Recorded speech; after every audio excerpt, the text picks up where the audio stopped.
முக்கிய செய்திகள். நேட்டோ விதியின்படி உக்ரைனுக்கு நேரடியாக பாதுகாப்பு உத்தரவாதம். அமெரிக்காவின் திட்டத்துக்கு புதின், செலன்ஸ்கி வரவேற்பு. வாக்கு திருட்டு பற்றிய கேள்விகளுக்கு தேர்தல் ஆணையம் உரிய பதில் தரவில்லை. பாஜகவின் ஏஜென்ட் போல செயல்படுவதாக காங்கிரஸ் குற்றச்சாட்டு. பாஜகவின் குடியரசு துணைத் தலைவர் வேட்பாளர் சிபி ராதாகிருஷ்ணன். இந்தியா கூட்டணி சார்பில் பொது வேட்பாளரை நிறுத்த தீவிர ஆலோசனை. இல்லாத வீடுகளில் பல குடும்பங்களைச் சேர்ந்த நூற்றுக்கணக்கான வாக்காளர்கள். சிறப்பு திருத்தத்துக்கு பின் வெளியான பீகார் வாக்காளர் பட்டியலில் குளறுபடி.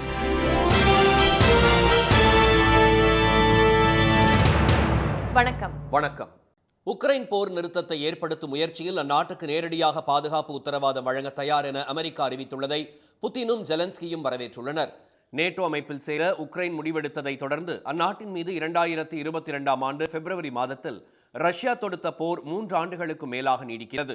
இந்த போரை முடிவுக்கு கொண்டுவர முயற்சி எடுத்து வரும் ட்ரம்ப், அமெரிக்காவின் அலாஸ்கா மாகாணத்தின் ஆங்கிரேஜ் நகரில் கடந்த 15ஆம் தேதி ரஷ்ய அதிபர் புதினை சந்தித்து பேச்சுவார்த்தை நடத்தினார். இதில் பல முக்கிய அம்சங்கள் குறித்து விவாதிக்கப்பட்டதாக அவர் தெரிவித்திருந்தார். இந்த சந்திப்பை தொடர்ந்து வாஷிங்டனில் ட்ரம்பை உக்ரைன் அதிபர் ஜெலன்ஸ்கியும் ஐரோப்பிய நாடுகளின் தலைவர்களும் இன்று சந்தித்து பேசுகின்றனர். இது தொடர்பாக இங்கிலாந்து பிரதமர் கெய்ர் ஸ்டாமர் காணொலி மூலம் நடத்திய ஆலோசனையில் பிரான்ஸ் அதிபர் இமானுவேல் மேக்ரான், ஜெலன்ஸ்கி உள்ளிட்டோர் கலந்து கொண்டனர். ஜெர்மனி பிரதமர் ஃபிரெட்ரிக் மெர்ஸ், ஐரோப்பிய ஆணைய தலைவர் Ursula when der Leyen, Italy பிரதமர் ஜார்ஜியா மெலனி, பின்லாந்து அதிபர் அலெக்சாண்டர் ஸ்டெப் உள்ளிட்டோர் வாஷிங்டனில் இன்று ட்ரம்பை சந்திக்க உள்ளனர். இந்நிலையில் ரஷ்யா விவகாரத்தில் ஒரு பெரிய முன்னேற்றம் ஏற்பட்டுள்ளதாக ட்ரூத் சோஷியல் வலைதள பதிவில் ட்ரம்ப் தெரிவித்துள்ளார். இதனிடையே ரஷ்யாவுக்கான ட்ரம்பின் சிறப்பு தூதர் ஸ்டீவ் விட்காஃப் அளித்த பேட்டியில் நேட்டோவின் 5வது விதியின்படி அந்த அமைப்பின் உதவியின்றி உக்ரைனுக்கு நேரடியாக பாதுகாப்பு உத்தரவாதம் வழங்க அமெரிக்கா தயாராக இருப்பதாக கூறினார். அமெரிக்காவின் இந்த திட்டத்துக்கு ரஷ்ய அதிபர் புதின் கொள்கை அளவில் ஒப்புதல் அளித்திருப்பதாக விட்காஃப் தெரிவித்தார். நேட்டோவின் 5வது விதி என்பது 32 உறுப்பு நாடுகளில் ஏதாவது ஒன்றின் மீது ஆயுத தாக்குதல் நடத்தப்பட்டால் அது அனைத்து உறுப்பு நாடுகளின் மீதும் நடத்தப்பட்டதாக கருதி நடவடிக்கை எடுக்கப்படும் என்பதாகும். உக்ரைனுக்கு இத்தகைய பாதுகாப்பு உத்தரவாதத்தை வழங்க அமெரிக்கா முன்வந்திருப்பது வரலாற்று முக்கியத்துவம் வாய்ந்த முடிவு என ஜெலன்ஸ்கி வரவேற்றுள்ளார். ட்ரம்பை இன்று சந்திப்பதற்கு முன்பாக ஐரோப்பிய நாடுகளின் தலைவர்களுடன் நேற்று காணொலி மூலம் நடந்த கலந்துரையாடலில் ராணுவ பலத்தின் மூலம் உக்ரைன் எல்லைகளை மாற்றக்கூடாது என்ற கருத்துக்கு அவர்கள் ஆதரவளித்ததாகவும் ஜெலன்ஸ்கி தெரிவித்தார். வாக்கு திருட்டு தொடர்பாக எதிர்க்கட்சித் தலைவர் திரு ராகுல் காந்தி எழுப்பிய கேள்விகளுக்கு தலைமை தேர்தல் ஆணையர் திரு ஞானேஷ்குமார் உரிய முறையில் பதிலளிக்கவில்லை என குற்றம் சாட்டியுள்ள காங்கிரஸ், நடுநிலையுடன் செயல்பட வேண்டிய தேர்தல் ஆணையம் பாஜகவின் ஏஜென்ட் போல செயல்படுவதாக கண்டனம் தெரிவித்துள்ளது. மகாராஷ்டிரா, ஹரியானா, கர்நாடகா ஆகிய மாநிலங்களில் பாஜகவுக்கு ஆதரவாக வாக்கு திருட்டில் தேர்தல் ஆணையம் ஈடுபட்டதாக ஆதாரங்களை வெளியிட்ட திரு ராகுல் காந்தி பல்வேறு கேள்விகளை எழுப்பியிருந்தார். இந்நிலையில் வாக்கு திருட்டை கண்டித்து பீகாரில் வாக்காளர் உரிமை யாத்திரையை அவர் நேற்று தொடங்கிய நிலையில் செய்தியாளர்களை சந்தித்த தலைமை தேர்தல் ஆணையர் திரு ஞானேஷ்குமார், தேர்தல் ஆணையம் வெளிப்படைத்தன்மையுடன் செயல்பட்டு வருவதாக கூறினார். சிலர் அரசியலுக்காக தேர்தல் ஆணையத்தை குறை கூறுவதாக விமர்சித்த அவர் பொய்யான குற்றச்சாட்டுகளை ஏற்க முடியாது என்று கூறினார். திரு ராகுல் காந்தி தமது குற்றச்சாட்டு தொடர்பாக பிரமாண பத்திரம் தாக்கல் செய்ய வேண்டும் அல்லது மக்களிடம் மன்னிப்பு கேட்க வேண்டும் என்றும் கெடு விதித்த தலைமை தேர்தல் ஆணையர் 7 நாட்களுக்குள் பிரமாண பத்திரம் தாக்கல் செய்யாவிட்டால் அவரது குற்றச்சாட்டுகளுக்கு ஆதாரமில்லை என்றே கூற முடியும் என்றார். வாக்காளர்களின் புகைப்படங்களை அவர்களின் அனுமதியின்றி ஊடகங்களில் வெளியிட்டது தனிநபர் சுதந்திரத்தில் தலையிடுவதாகும் என்று குற்றம் சாட்டிய திரு ஞானேஷ்குமார், தாய்மார்களும் மகள்களும் மருமகள்களும் வாக்களிக்கும் சிசிடிவி வீடியோக்களை தேர்தல் ஆணையம் உங்களுக்கு தர வேண்டுமா என்றும் கேள்வி எழுப்பினார். இதற்கு பதிலளித்துள்ள கர்நாடக மாநில காங்கிரஸ் செய்தி தொடர்பாளர் திரு அனில்குமார், வாக்குச்சாவடிக்குள் தான் நீங்கள் தேர்தலை நடத்துகிறீர்கள், குளியல் அறைக்குள் அல்ல என்று நம்புவதாக கிண்டல் செய்துள்ளார். வாக்குச்சாவடிக்குள் கேமராக்களை பொருத்துவதற்கு முன்பு பெண்களிடம் அனுமதி கேட்டீர்களா என்று தேர்தல் ஆணையத்தை வினவியுள்ள நடிகர் பிரகாஷ் ராஜ், வாக்குச்சாவடிகள் உடைமாற்றும் அறைகள் அல்ல என்று கூறியுள்ளார். திரு ராகுல் காந்தியின் ஒரு கேள்விக்கு கூட தேர்தல் ஆணையம் பதிலளிக்கவில்லை என எக்ஸ் தளத்தில் சாடியுள்ள காங்கிரஸ் மூத்த தலைவர் திரு ஜெயராம் ரமேஷ், ஆணையத்தின் திறமையின்மை மட்டுமல்லாமல் ஒருதலைபட்சமான செயல்பாடு அம்பலத்திற்கு வந்திருப்பதாக பதிவிட்டுள்ளார். நேர்மையான தேர்தலை உறுதி செய்ய வேண்டிய தேர்தல் ஆணையம் வாக்காளர் பட்டியலின் நகலை பாஜகவுக்கு மட்டும் வழங்கியது ஏன் என காங்கிரஸ் பொதுச் செயலாளர் திரு திக் விஜய் சிங் வினவியுள்ளார். பாஜக தலைமையிலான தேசிய ஜனநாயக கூட்டணியின் குடியரசு துணைத் தலைவர் வேட்பாளராக மகாராஷ்டிரா ஆளுநரான தமிழகத்தைச் சேர்ந்த திரு சிபி ராதாகிருஷ்ணன் அறிவிக்கப்பட்டுள்ளார். குடியரசு துணைத் தலைவராக இருந்த திரு ஜெகதீப் தங்கரின் பதவிக்காலம் 2027 ஆண்டு ஆகஸ்ட் 10ஆம் தேதி வரை இருந்த நிலையில் அவர் கடந்த ஜூலை 21ஆம் தேதி ராஜினாமா செய்தார். உடல்நிலையை காரணம் காட்டி திரு ஜெகதீப் தங்கர் பதவி விலகியதாக அறிவித்தாலும் உயர்நீதிமன்ற நீதிபதி திரு யஷ்வந்த் வர்மா மீதான கண்டன தீர்மானம் தொடர்பாக பாஜக தலைவர்களுடன் ஏற்பட்ட கருத்து மோதலை அடுத்தே அவர் ராஜினாமா செய்ததாக கூறப்படுகிறது. இதையடுத்து குடியரசு துணைத் தலைவர் பதவிக்கு போட்டி இருக்கும் பட்சத்தில் அடுத்த மாதம் 9ஆம் தேதி தேர்தல் நடைபெறும் என்று தேர்தல் ஆணையம் அறிவித்தது. இந்த சூழலில் குடியரசு துணைத் தலைவர் தேர்தலுக்கான வேட்பாளரை தேர்வு செய்யும் அதிகாரம் பிரதமர் திரு மோடி, பாஜக தலைவர் திரு JP நட்டா ஆகியோருக்கு வழங்கப்பட்டது. இந்நிலையில் டெல்லியில் நேற்று திரு மோடி தலைமையில் நடைபெற்ற பாஜக ஆட்சி மன்ற குழு கூட்டத்திற்கு பிறகு செய்தியாளர்களை சந்தித்த திரு நட்டா, குடியரசு துணைத் தலைவர் தேர்தலில் தேசிய ஜனநாயக கூட்டணி வேட்பாளராக திரு CP ராதாகிருஷ்ணன் போட்டியிடுவார் என்று கூறினார். 67 வயதாகும் அவர் திருப்பூரைச் சேர்ந்தவர். 16 வயதில் RSS இயக்கத்தில் இணைந்த சந்திரபுரம் பொன்னுசாமி ராதாகிருஷ்ணன் பின்னர் பாஜக செயலாளர், தலைவராக பணியாற்றினார்.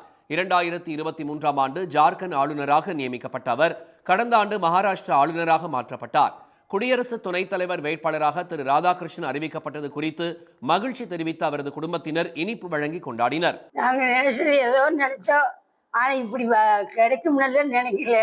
CP ராதாகிருஷ்ணன் பெயர் டாக்டர் ஜனாதிபதி ராதாகிருஷ்ணன்ங்கிற பேர் நினைச்சதான் வச்சோம். அப்படி ஆவார்னு நினைக்கல. தமிழ்நாட்டுக்கு நம்மளுக்கு இது ஒரு இது கொடுத்துருக்கு. திரு ராதாகிருஷ்ணனுக்கு பிரதமர் திரு மோடி, உள்துறை அமைச்சர் திரு அமித்ஷா, அதிமுக பொதுச் செயலாளர் எடப்பாடி திரு பழனிசாமி உள்ளிட்டோரும் வாழ்த்து தெரிவித்துள்ளனர். குடியரசு துணைத் தலைவர் பதவிக்கான வேட்புமனு தாக்கல் கடந்த 7ஆம் தேதி தொடங்கியது. வரும் 21ஆம் தேதிக்குள் மனுக்களை தாக்கல் செய்ய வேண்டும். மனுக்கள் மீதான பரிசீலனை 22ஆம் தேதி நடைபெறும். வேட்புமனுக்களை திரும்பப் பெற 25ஆம் தேதி கடைசி நாளாகும். மக்களவை, மாநிலங்களவை எம்பிக்கள் மட்டுமே தேர்தலில் வாக்களிக்க முடியும். திரு ராதாகிருஷ்ணன் வரும் 21ஆம் தேதி வேட்புமனு தாக்கல் செய்வார் என பாஜக வட்டாரங்கள் தெரிவித்தன. எதிர்க்கட்சிகளின் இந்தியா கூட்டணி சார்பில் குடியரசு துணைத் தலைவர் பதவிக்கு பொது வேட்பாளரை நிறுத்த முடிவு செய்யப்பட்டுள்ளதால் பல்வேறு கட்சிகளின் தலைவர்களுடன் காங்கிரஸ் தலைவர் திரு மல்லிகார்ஜுன கார்கே ஆலோசனை நடத்தி வருகிறார். பீகாரில் உண்மையிலேயே இல்லாத வீடுகளிலும் வெவ்வேறு சாதி குடும்பங்களை சேர்ந்த நூற்றுக்கணக்கான வாக்காளர்கள் இருப்பதாக வரைவு பட்டியலில் தெரிவிக்கப்பட்டிருப்பது பெரும் அதிர்ச்சியை ஏற்படுத்தியுள்ளது. விரைவில் தேர்தல் நடைபெறவுள்ள அம்மாநிலத்தில் கடந்த மாதம் வாக்காளர் பட்டியல் சிறப்பு தீவிர திருத்த நடவடிக்கை மேற்கொள்ளப்பட்டது. இதற்கான அடையாள ஆவணங்கள் பட்டியலில் ஆதார் இடம்பெறாதது மற்றும் பெற்றோரின் வயதிற்கான சான்று உள்ளிட்டவற்றை வழங்குமாறு கூறியதற்கு எதிர்க்கட்சிகள் கண்டனம் தெரிவித்தன.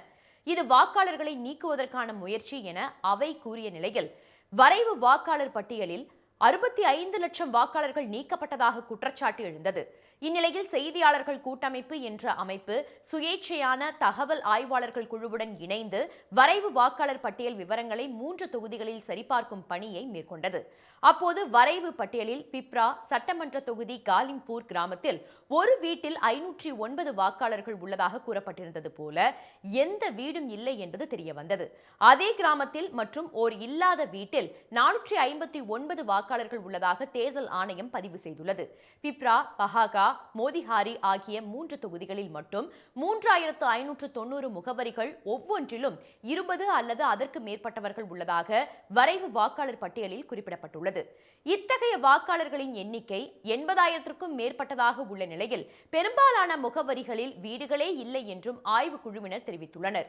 20 முதல் 50 பேர் வரை உள்ள வீடுகளை குறிக்க கதவு எண் மட்டுமின்றி கிராம பெயர், வார்டு எண்ணும் பயன்படுத்தப்பட்டுள்ளன. வஹாகா தொகுதியில் ஒரே முகவரியில் உள்ள 9 வீடுகளில் 100க்கும் மேற்பட்ட வாக்காளர்கள் இருப்பதாகவும் அதிகபட்சமாக ஒரு வீட்டில் 248 பேர் வசிப்பதாகவும் பதிவு செய்யப்பட்டுள்ளது. மோதிஹாரியில் உண்மையிலேயே இல்லாத 3 வீடுகளில் 100க்கும் மேற்பட்டவர்கள் இருப்பதாகவும் அதிகபட்சமாக ஒரு வீட்டில் 294 வாக்காளர்கள் உள்ளதாகவும் வரைவு பட்டியலில் குறிப்பிடப்பட்டுள்ளது. இந்த 294 பேரும் வெவ்வேறு சாதி குடும்பங்களைச் சேர்ந்தவர்கள் என்றும் தெரிவிக்கப்பட்டுள்ளது.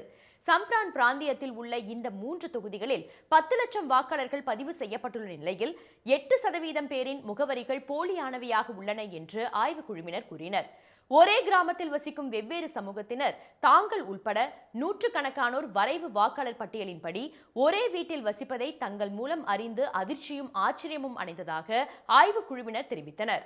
வாக்காளர் பட்டியல் சிறப்பு திருத்தத்திற்கான படிவங்களை பொதுமக்கள் நிரப்பாமல் அலுவலர்களே தங்கள் விருப்பம் போல நிரப்பிக் கொண்டதாக கிராம மக்கள் புகார் கூறியுள்ளனர். இந்தியாவுடன் வரும் 25ஆம் தேதி தொடங்க திட்டமிடப்பட்டிருந்த பேச்சுவார்த்தையை அமெரிக்கா ரத்து செய்ய வாய்ப்புள்ளதாக தகவல்கள் வெளியாகியுள்ளன. ரஷ்யாவிடமிருந்து இந்தியா கச்சா எண்ணெய் வாங்குவதன் மூலம் உக்ரைன் போருக்கு மறைமுகமாக உதவுவதாக கூறி இந்திய பொருட்களுக்கான இறக்குமதி வரியை 25% இருந்து 50% உயர்த்தி அமெரிக்க அதிபர் ட்ரம்ப் உத்தரவிட்டார். இந்த புதிய வரி விகிதம் வரும் 27ஆம் தேதி அமலுக்கு வர உள்ளது. அமெரிக்காவில் உலகிலேயே அதிகபட்ச இறக்குமதி வரி இந்தியா மற்றும் பிரேசிலுக்கு விதிக்கப்பட்டுள்ளது. இதனால் இந்தியாவில் ஜவுளித்துறை, கடல்சார் உணவுப் பொருட்கள், ரசாயனங்கள், இயந்திரங்கள், உபகரணங்கள் ஆகியவற்றின் ஏற்றுமதி வெகுவாக பாதிக்கப்படும் என கணிக்கப்பட்டுள்ளது. இந்நிலையில் வரி விதிப்பில் சமரச நிலையை ஏற்படுத்தும் வகையில் இதுவரை 5 கட்ட பேச்சுவார்த்தை நடைபெற்றுள்ள நிலையில் இந்தியாவுடன் அடுத்த கட்ட பேச்சுவார்த்தை நடத்த வரும் 25ஆம் தேதி அமெரிக்கா குழு டெல்லி வர திட்டமிட்டிருந்தது. ஆகஸ்ட் 25 முதல் 29ஆம் தேதி வரை பேச்சுவார்த்தை நடைபெறும் என அறிவிக்கப்பட்டிருந்தது. ஆனால் மறு உத்தரவு பிறப்பிக்கப்படும் வரை இந்தியாவுடன் எந்த வர்த்தக பேச்சுவார்த்தையும் மேற்கொள்ளக்கூடாது என ட்ரம்ப் உத்தரவிட்டிருப்பதாக தகவல்கள் வெளியாகியுள்ளன. இதனால் அமெரிக்க குழு தனது இந்திய பயணத்தை ரத்து செய்ய உள்ளதாக கூறப்படுகிறது. இதனிடையே ஐநாவின் 80வது பொதுச்சபை கூட்டத்தில் பங்கேற்பதற்காக அடுத்த மாதம் 23ஆம் தேதி அமெரிக்கா செல்லும் பிரதமர் திரு மோடி ட்ரம்பை சந்தித்து பேசி வரியை குறைக்க நடவடிக்கை எடுக்க வேண்டும் என்று ஓய்வு பெற்ற வெளியுறவுத்துறை அதிகாரி திரு ஜே.பி. ஃபேபியான் கூறியுள்ளார். The context is Trump is imposing tariffs on Modi because Trump looks at everything in a very personalized manner. So he is angry with Modi, so he wants to be difficult. ரஷ்யாவிடம் கச்சா எண்ணெய் வாங்குவதாலேயே அதிக வரி விதிக்கப்பட்டதாக கூறப்பட்டாலும் பால் மற்றும் விவசாய துறையிலும் வர்த்தகத்தை அனுமதிக்க அமெரிக்க தரப்பில் தொடர்ந்து அழுத்தம் கொடுத்த கோரிக்கையை இந்தியா நிராகரித்து விட்டதே முக்கிய காரணம் என்று டெல்லி தகவல்கள் தெரிவிக்கின்றன. விவசாயத்தை முதுகெலும்பாக கொண்ட நாட்டில் லட்சக்கணக்கான மக்களின் வாழ்வாதாரமாக திகழும் இந்த இரு தொழில்களிலும் அமெரிக்க முதலீட்டை அனுமதிப்பது கிராமப்புற பொருளாதாரத்தை முடக்கிவிடும் என இந்திய தரப்பில் அச்சம் தெரிவிக்கப்படுகிறது. மகாராஷ்டிராவில் நடிகர் அமிதாப் பச்சன் நடித்த ஹிந்தி பட பாடலை அலுவலகத்தில் பாடிய வட்டாட்சியர் இடைநீக்கம் செய்யப்பட்டார். நான்டெட் மாவட்டம் உம்ரி நகரில் வட்டாட்சியராக இருந்த திரு பிரசாந்த் தொராட் லத்தூர் மாவட்டம் ரெனாப்பூருக்கு இடமாற்றம் செய்யப்பட்டார். திரு பிரசாந்திற்கு கடந்த மாதம் 30ஆம் தேதி பிரிவு உபச்சார நிகழ்ச்சி நடத்தப்பட்ட நிலையில் அன்றைய தினமே அவர் ரெனாப்பூரில் பொறுப்பேற்றார். உம்ரியில் நடந்த பிரிவு உபச்சார நிகழ்ச்சியின் போது திரு பிரசாந்த் நடிகர் அமிதாப் பச்சன் நடித்த யாரானா என்ற இந்தி படத்தில் கிஷோர் குமார் குரலில் இடம்பெற்ற தேரே ஜெய்சா யார் கஹான் என்ற பாடலை பாடினார். அப்போது உடன் இருந்த ஊழியர்கள் கரவொலி எழுப்பி மகிழ்ந்தனர்.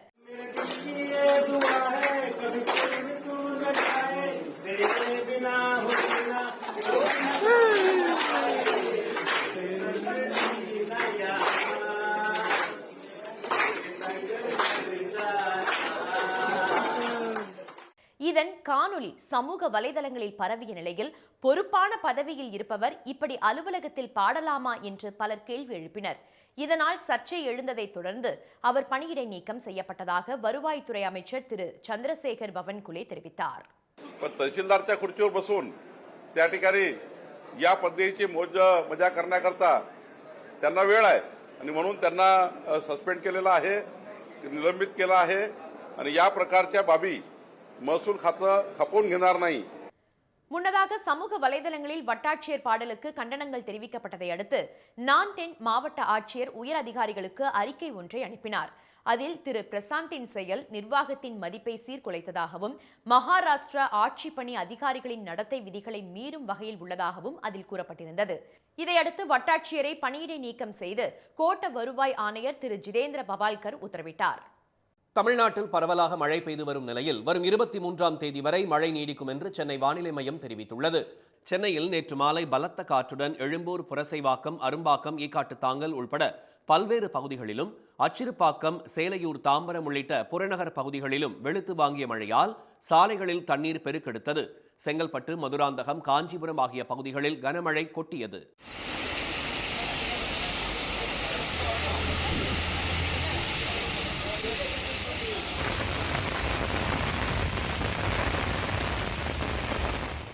கள்ளக்குறிச்சி மாவட்டம் திருக்கோவிலூர், அரகண்டநல்லூர், மணம்பூண்டி, விளந்தை, கீரனூர் உள்ளிட்ட பகுதிகளில் பெய்த மழையால் இதமான சூழல் நிலவியது.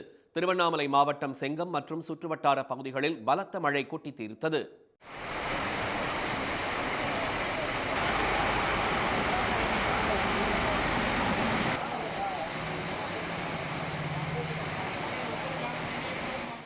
வேலூர் மாவட்டத்தில் பல இடங்களில் பலத்த காற்றுடன் கனமழை பெய்தது.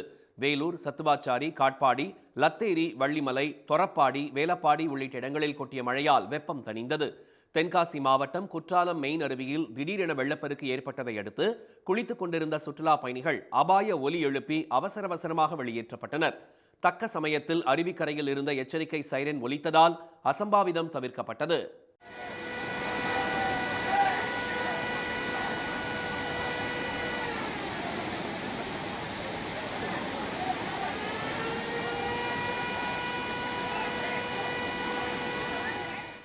இதையடுத்து மெயின் அருவியில் குளிக்க தடை விதிக்கப்பட்டது. நீலகிரி மாவட்டம் கூடலூர் மற்றும் சுற்றுவட்டார பகுதிகளில் 2 மணி நேரத்திற்கு மேலாக பெய்த கனமழையால் சாலைகளில் வெள்ளம் பெருக்கெடுத்தது. கோவை மாவட்டம் வால்பாறையில் கொட்டி தீர்த்த அடைமழையால் இயல்பு வாழ்க்கை பாதிக்கப்பட்டது. இதனால் வாகன ஓட்டிகள் மிகவும் சிரமம் அடைந்தனர். இதனிடையே வங்கக்கடலில் காற்றழுத்த தாழ்வு பகுதி உருவாகியுள்ளதால் தமிழ்நாடு மற்றும் புதுச்சேரியில் அடுத்த 6 நாட்களுக்கு மழை தொடரும் என சென்னை வானிலை மையம் கூறியுள்ளது. மாமல்லபுரம் அடுத்த திருவிடந்தையில் 4 நாட்கள் நடைபெற்ற 4ஆம் ஆண்டு சர்வதேச காற்றாடி திருவிழா நேற்று நிறைவு பெற்றது. இறுதி நாளில் மான், சேவல், புலி, டிராகன், பாம்பு உள்ளிட்ட பல்வேறு வடிவங்களிலான ராட்சத காற்றாடிகள் பறக்கவிடப்பட்டன. ஆரம்பத்தில் காற்றின் வேகம் குறைவாக இருந்ததால் காற்றாடிகள் பறக்காத நிலையில் காற்றின் வேகம் அதிகரிக்க தொடங்கிய பின் காற்றாடிகள் வானில் உயரே சென்று பறந்ததை சுற்றுலா பயணிகள் ஆர்வமுடன் கண்டுகளித்தனர். இப்போதான் பறக்க ஆரம்பிச்சது. செம்மையா இருக்கு பார்க்கறதுக்கே. கலர் கலரா இது காட்டன்ஸ் வச்சு எல்லாமே அந்த சீட்டால ரொம்ப எந்திரிக்க ரொம்ப நேரம் ஆச்சு. It's exciting here. ஆக்சுவலி என்னோட ஃபேவரட் ஒருத்தர் விட்டாரு. 4 கைட்ஸ் சின்க்ரோனைசேஷனா ஒரே மாதிரி பறந்தது. செம்மையா இருந்தது. ஐ ஹோப் அடுத்த வருஷமா இது பண்ணுவாங்கன்னு நினைக்கிறேன். காற்றாடி திருவிழாவில் பங்கேற்ற தாய்லாந்து, சுவிட்சர்லாந்து, வியட்நாம் உள்ளிட்ட 8 நாடுகளைச் சேர்ந்த 40 காற்றாடி வல்லுநர்களுக்கு தமிழ்நாடு அரசு சார்பில் நினைவு பரிசுகள் வழங்கப்பட்டன. இதனைத் தொடர்ந்து வான வேடிக்கைகளுடன் சர்வதேச காற்றாடி திருவிழா நிறைவு பெற்றது. 3 நாட்கள் தொடர் விடுமுறை முடிந்து தென் மாவட்டங்களிலிருந்து சென்னை நோக்கி வந்த ஆயிரக்கணக்கான வாகனங்களால் சுங்கச்சாவடிகளில் போக்குவரத்து நெரிசல் ஏற்பட்டது. சுதந்திர தினம் மற்றும் வார இறுதி நாட்களையொட்டி தொடர்ந்து 3 நாட்கள் விடுமுறை என்பதால் சென்னையிலிருந்து லட்சக்கணக்கான மக்கள் சொந்த ஊருக்கு சென்றிருந்தனர். விடுமுறை முடிந்து அவர்கள் சென்னை திரும்பிய நிலையில் உளுந்தூர்பேட்டை சுங்கச்சாவடியில் சுமார் 2 கிலோமீட்டர் தொலைவுக்கு வாகனங்கள் அணிவகுத்தன. இதனால் சென்னைக்கு வாகனங்கள் ஊர்ந்து செல்லும் நிலைக்கு தள்ளப்பட்டன. ஆயிரக்கணக்கான வாகனங்கள் வந்ததால் போக்குவரத்து நெரிசலை குறைக்க ஆத்தூர் சுங்கச்சாவடியில் வாகனங்கள் கட்டணமின்றி அனுமதிக்கப்பட்டன. பல்வேறு ஊர்களிலிருந்து சென்னை நோக்கி பல்லாயிரம் வாகனங்கள் படையெடுத்து வந்ததால் கூடுவாஞ்சேரி, பெருங்களத்தூர் ஜிஎஸ்டி சாலையில் 5 கிலோமீட்டர் தூரத்திற்கு வாகனங்கள் தேக்கமடைந்து கடும் போக்குவரத்து நெரிசல் ஏற்பட்டது. இதனால் வாகன ஓட்டிகள் கடும் சிரமத்திற்கு உள்ளாகினர்.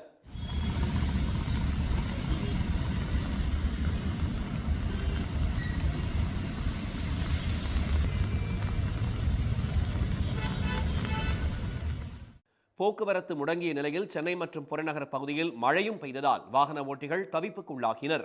மீண்டும் முக்கிய செய்திகள்.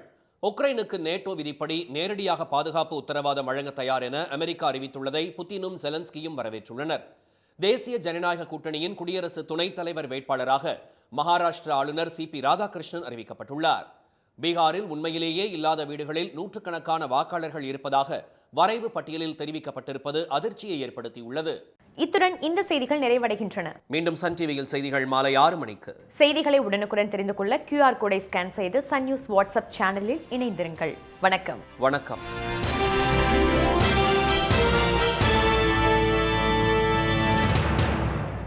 உடனுக்குடன் செய்திகளை தெரிந்து கொள்ள சன் நியூஸ் பெல் ஐகானை கிளிக் பண்ணுங்க.